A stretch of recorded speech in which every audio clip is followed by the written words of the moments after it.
Namaku Intan. Aku mahasiswa semester akhir di Jogja. Dan aku sering jalan bareng 3 teman kuliahku. Edo, Bagus, dan Dimas. Mereka semua punya karakter berbeda. Tapi karena kesamaan hobi, jalan-jalan, iseng nyari spot baru, kami sering melakukan trip singkat saat libur. Edo itu tipe yang santai tapi kadang ceroboh. Dia yang paling pede soal peta dan jalur alternatif. Kadang ide-idenya bikin aku dan yang lain deg-degan. Tapi dia selalu punya cara bikin semua tenang. Bagus lebih serius. Anak ini cerdas tapi gampang panik kalau situasi nggak sesuai rencana. Aku sering jadi penengahnya kalau dia mulai overthinking. Dimas itu yang paling humoris tapi juga paling suka tantangan. Kalau ada jalur atau rute baru, dia selalu bilang, "Ayo, iki seru, ora popo," dan bikin kami ikut-ikutan. Aku sendiri, aku paling realistis. Aku suka petualangan, tapi lebih suka rencana aman.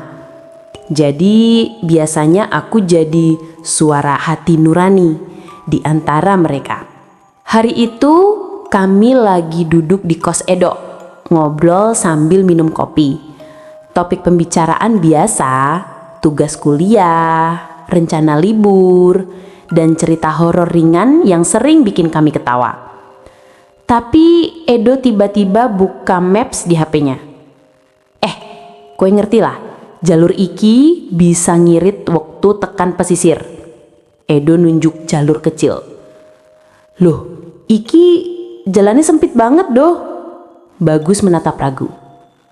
Yo wes, ora popo, sing penting cepet tekan. Edo nyeletuk sambil senyum. Aku diam, sambil mencuri pandang ke Dimas. Dia cuma senyum-senyum misterius, kayak lagi siap dengan tantangan baru. Iki bakal seru, Dimas bilang. Seru opo? Ngeri malah, batinku. Setelah ngobrol sekitar setengah jam, akhirnya kami sepakat buat trip singkat. Cuma sehari, tapi melewati jalur yang belum pernah kami lewati sebelumnya. Tujuannya sederhana, pulang ke rumah Dimas, mampir sebentar ke rumah Edo, dan balik ke Jogja. Tapi jalur alternatif ini melewati Alas Purwo, hutan yang terkenal sunyi dan sepi. Aku masih ingat bagaimana perasaan aneh itu muncul di dada waktu kami menyiapkan motor. Suasana sore makin gelap. Burung-burung mulai pulang ke sarang dan hutan di kejauhan terlihat lebih tebal dari biasanya. Siap Tan? Kudu fokus, iki jalur beda karo biasane. Edo menatapku sambil menyalakan motornya. Aku menarik napas panjang. Yowes, ayo. Dan saat itulah kami mulai memasuki jalur hutan Alas Purwo tanpa tahu apa yang menunggu di depan. Begitu kami masuk jalur hutan, suasana langsung berbeda. Jalanan tanah sempit, pohon-pohon tinggi menutupi cahaya sore yang tersisa. Udara lembab dan pengap, berbeda dengan jalan raya yang tadi kami lewati.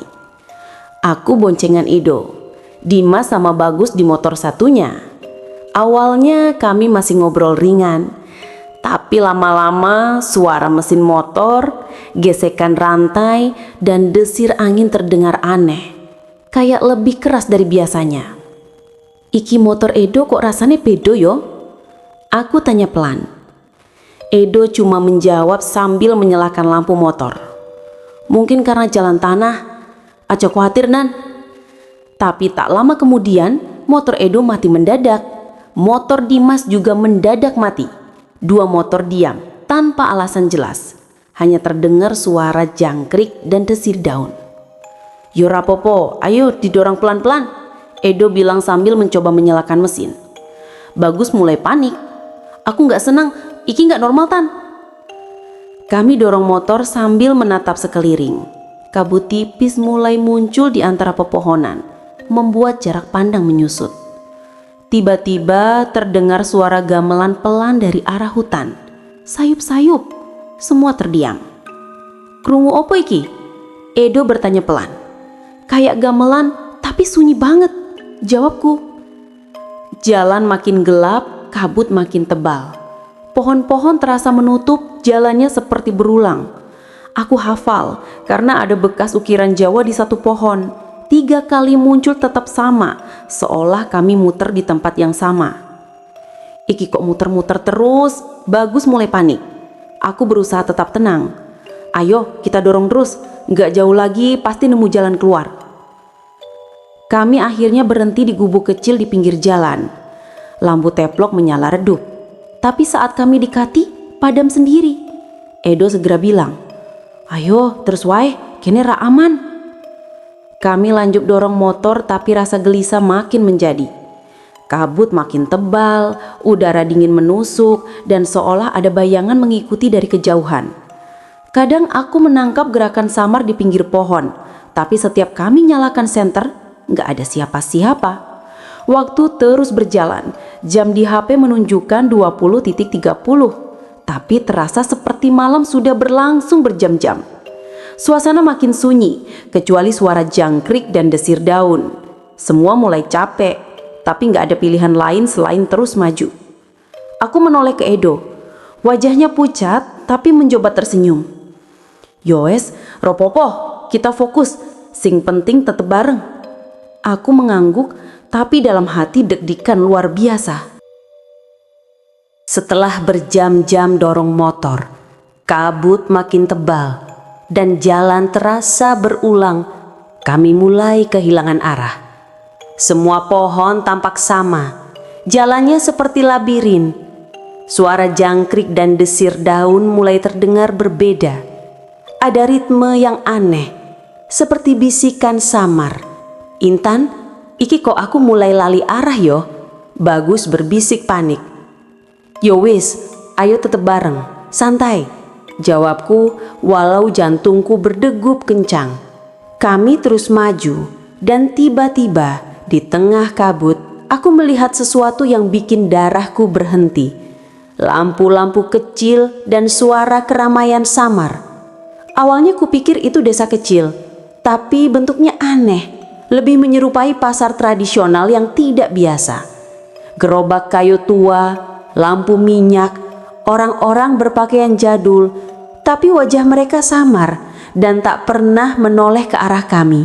"Iki opo Tan?" Edo mendesah. Aku cuma bisa menelan ludah.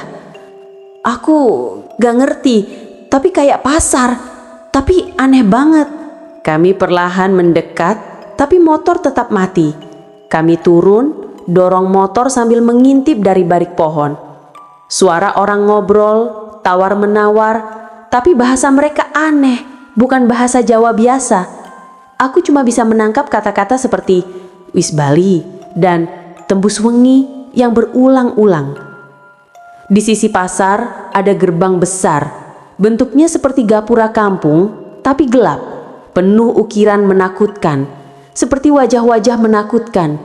Ada yang saling tawar-menawar di sana. "Ayo bali waitan, iki ra normal," Bagus berbisik sambil menggenggam tanganku.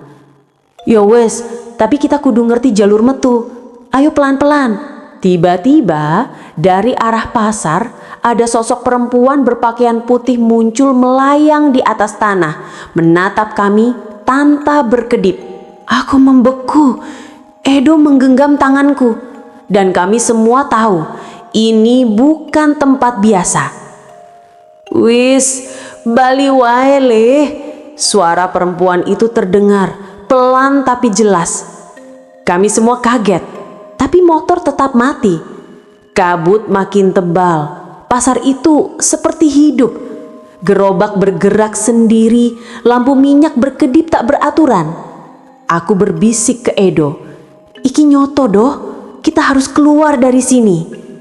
Kami dorong motor perlahan menjauhi pasar itu, tapi jalan yang kami lewati terasa sama terus, seolah hutan menahan kami di tempat itu. Bayangan-bayangan samar mengikuti kami di pinggir pohon, tapi setiap kali kami menoleh, tidak ada siapa-siapa. Setelah melewati pasar misterius, kami masih tersesat. Kabut tebal menutup semuanya. Motor tetap rewel dan suara gamelan dari pasar terdengar samar tapi makin keras. Aku, Edo, Dimas dan Bagus, semua mulai kelelahan. Tapi kami tetap dorong motor pelan-pelan. "Intan, aku ora kuat, iki kok aneh banget." Bagus terdengar gemetar. Aku genggam tangannya, mencoba menenangkan. "Tenang, ayo terus, pasti ada jalan keluar." Tapi semakin jauh, jalan terasa berulang-ulang. Pohon-pohon muncul seperti duplikat dan kabut membuat kami hilang orientasi. Aku mulai menangkap bayangan samar mengikuti kami, bukan manusia biasa. Sosok itu tinggi, hitam, bergerak cepat, selalu mengintip dari sisi pepohonan. Edo yang berada di depanku berhenti, menatap bayangan itu. "Intan, opo iku?" Edo berkata pelan. Seketika bayangan itu melompat dari pepohonan, membuat Edo kaget dan terjatuh dari motor. Aku segera menolongnya. Tapi begitu aku menoleh, Bagus dan Dimas menghilang sekejap, seperti tersedot ke dalam kabut gelap. Aku teriak memanggil mereka, tapi suara mereka hilang, digantikan bisikan samar. "Wes Bali, wes Bali." Edo mencoba bangkit, tapi bayangan itu kembali, mengarahkan dia ke arah gelap lain di hutan. Aku berlari mengejarnya, tapi dia menatapku dengan mata penuh ketakutan. "Intan, ojo melu, aku ora bakal bali." Aku gak bisa menolongnya. Sekejap kemudian, Edo terseret ke dalam kabut, lenyap dari pandanganku. Aku berlari ke arah Bagus dan Dimas, tapi mereka juga tertarik oleh bisikan dan bayangan lain, dan satu persatu hilang. Aku sendiri tersungkur di tanah, menangis. Motor kami sudah jauh tertinggal. Kabut dan suara gamelan membuat logika hampir hilang. Ketika aku bangun di pagi hari, aku sendirian. Ditemukan warga dekat pos perbatasan Alas Purwo. Motor kami tetap di jalan setapak, tapi Edo, Bagus dan Dimas tidak pernah kembali. Petugas bilang lokasi motor ada di tempat yang sama, tapi 3 temanku lenyap tanpa jejak. Mereka seperti tersesat ke sesuatu yang hidup sendiri di hutan. Entitas atau kekuatan mistis yang menjaga jalur itu. Aku selamat, tapi bayangan mereka dan pasar misterius terus menghantui. Aku selalu dengar bisikan, "Wes Bali wae, le." Sejak malam itu, aku sadar satu hal. Alas Purwo bukan sekadar hutan. Tempat itu hidup sendiri, memilih siapa yang bisa keluar dan siapa yang tersesat selamanya. Dan 3 teman terbaikku hilang di sana sebagai bagian dari misteri hutan yang tak terjangkau akal manusia.